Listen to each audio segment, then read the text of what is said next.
வணக்கம் மக்களே, சற்று முன் கிடைத்த தகவல் ஒன்றை பார்க்க போகிறோம். மகளிர் உரிமை தொகை புதிய விண்ணப்பங்கள் எப்பொழுது வழங்கப்படும்? வெளியான தகவல். இந்த ஒரு தகவலை பற்றி தான் நாம் பார்க்க போகிறோம். தகவலை பார்ப்பதற்கு முன்னதாக நீங்கள் நம்மளுடைய சேனலுக்கு புதிய பார்வையாளர்களாக இருந்தீங்கன்னா மறக்காமல் நம்மளுடைய சேனலை சப்ஸ்கிரைப் செய்து வைத்துக் கொள்ளுங்கள் மக்களே. தற்பொழுது மகளிர் உரிமை தொகை புதிய விண்ணப்பதாரர்களை பெறுவதற்கான விண்ணப்பங்களை அச்சடிக்கும் முடிவு எடுக்கப்பட்டுள்ளது. இந்த மாதம் இறுதியில் விண்ணப்பங்கள் அச்சடிக்கப்பட்டு பெண்களிடம் வழங்கப்படும் என்றும் தகவல்கள் வெளியாகியுள்ளது. இதன் மூலம் கலைஞர் மகளிர் உரிமை தொகையில் தமிழ்நாட்டில் கூடுதலாக 2.30 லட்சம் பேர் இணைக்கப்பட வாய்ப்பு உள்ளதாக தகவல்கள் வெளியாகியுள்ளது. மகளிர் உரிமை தொகை கலைஞர் மகளிர் உரிமை திட்டம் விரைவில் மேலும் விரிவுபடுத்தப்பட உள்ளது. இந்த முறை இதில் கூடுதல் பயனாளிகள் சேர்க்கப்பட உள்ளதாக தகவல்கள் வெளியாகி உள்ளன. அதன்படி முன்பு முன்னாள் அரசு ஊழியர்களின் மனைவிகளுக்கு பணம் கிடைக்கவில்லை. அவர்களுக்கு இந்த முறை பணம் கொடுக்க திட்டமிட்டுள்ளது எனவும், அதேபோல் முன்னாள் கார்ப்பரேஷன் ஊழியர்களின் மனைவிகளுக்கும் பணம் கொடுக்க ஆலோசனை செய்யப்பட்டு வருகின்றது. கலைஞர் மகளிர் உரிமை திட்டம் 2 முக்கிய நோக்கங்களை கொண்டது. குடும்பத்திற்காக வாழ்நாளெல்லாம் ஓயாமல் உழைத்து கொண்டிருக்கும் பெண்களின் உழைப்புக்கு கொடுக்கும் அங்கீகாரம் முதன்மையானது. ஆண்டுக்கு 12,000 ரூபாய் உரிமை தொகை என்பது பெண்களின் வாழ்வாதாரத்தை மேம்படுத்தி வாழ்க்கையை தரத்தை உயர்த்தி சமூகத்தில் சுய மரியாதையோடு வாழ்வதற்கு வழிவகுக்க வேண்டும் என்பதாகும்.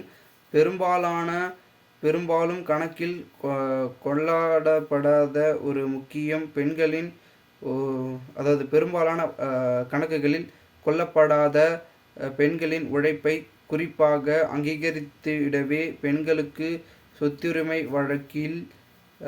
வழங்கி கல்வியில் வேலைவாய்ப்பையும் உள்ளாட்சி அமைப்புகளில் இடஒதுக்கீடு அளித்து பெண் உரிமை போற்றி கலைஞர் அவர்களின் பெயரால் இந்த மகளிர் உரிமை திட்டம் அறிமுகப்பட்டுள்ளது. எனவே இந்த திட்டத்திற்கு மகளிருக்கான உதவி தொகை என்று இல்லாமல் மகளிர் உரிமை தொகை என்று கவனத்துடன் பெயரிடப்பட்டுள்ளது. இந்த திட்டத்தின் கீழ் புதிய பயனாளிகள் சேர்க்க விண்ணப்பங்களை ஜூன் 2ஆம் வாரம் வழங்கப்பட உள்ளது. ஜூன் 4ஆம் தேதி ரிசல்ட் வந்த பின் தேர்தல் விதிகளை தளரும்.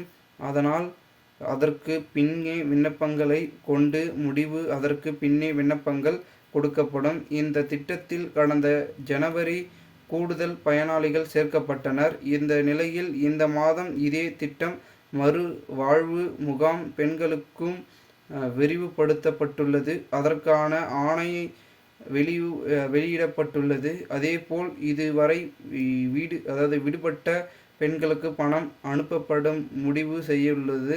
யாருக்கெல்லாம் வழங்கப்படும்? அதன்படி பின்வரும் மக்களுக்கு இந்த திட்டம் விரிவுபடுத்தப்படலாம் என்றும் கூறப்படுகிறது. முதலில் முன்னாள் அரசு ஊழியர்களின் மனைவிகளுக்கு பணம் வழங்கப்படலாம். முன்னாள் கார்ப்பரேஷன் ஊழியர்களுக்கு மனைவிகளுக்கு பணம் வழங்கப்படலாம். புதியதாக ரேஷன் கார்டு பெற்றவர்களுக்கு பணம் வழங்கப்படலாம். புதிய திருமணமான பெண்களுக்கு பணம் வழங்கப்படலாம். கலைஞர் மகளிர் உரிமை தொகை திட்டத்தில் கடந்த ஜனவரி மாதம் கூடுதல் பயனாளிகள் சேர்க்கப்பட்ட நிலைமையில் 90% மகளிர்களுக்கு உரிமை தொகை சேர்ந்து விட்டது என்றும், தகுதியான ஒரு சிலர் விடுபட்டு இருந்தால் அந்த பட்டியலை மாவட்ட ஆட்சியரிடம் வழங்க திமுகவினருக்கு அமைச்சர் உதயநிதி ஸ்டாலின் அறிவுறுத்தியிருக்கிறார். தேர்தல் பின் இவர்களுக்கு பணம் வழங்கப்படும் என்றும் எதிர்பார்க்கப்படுகிறது. ஏற்கனவே கலைஞர் மகளிர் உரிமை திட்டத்தின் கீழ் கடந்த ஜனவரி மாதம் மேலும் சில பயனாளிகள் பணம் அளிக்கப்பட்டு வருகிறது. கடந்த 2 மாதங்களாக முன்தான் இந்த திட்டத்தில் மீண்டும் சேர 11.8 லட்சம் பேர் மறு விண்ணப்பம் கொடுத்துள்ளதாகவும், அக்டோபர் இறுதி வரை இவர்களுக்கு கொடுத்தனர். இப்பொழுது 1.7 கோடி பேருக்கு இந்த பணம் தற்பொழுது கொடுக்கப்பட்டு வருகிறது என்றும் தகவல்கள் வெளியாகிருக்கிறது. பொறுத்திருந்து பார்க்கலாம் என்ன நடக்கிறது என்பதை. மேலும் இதுபோன்று நீங்கள் அரசியல் சார்ந்த நிகழ்வுகளை தெரிந்து கொள்ள சேனலை சப்ஸ்கிரைப் பண்ணுங்கள்.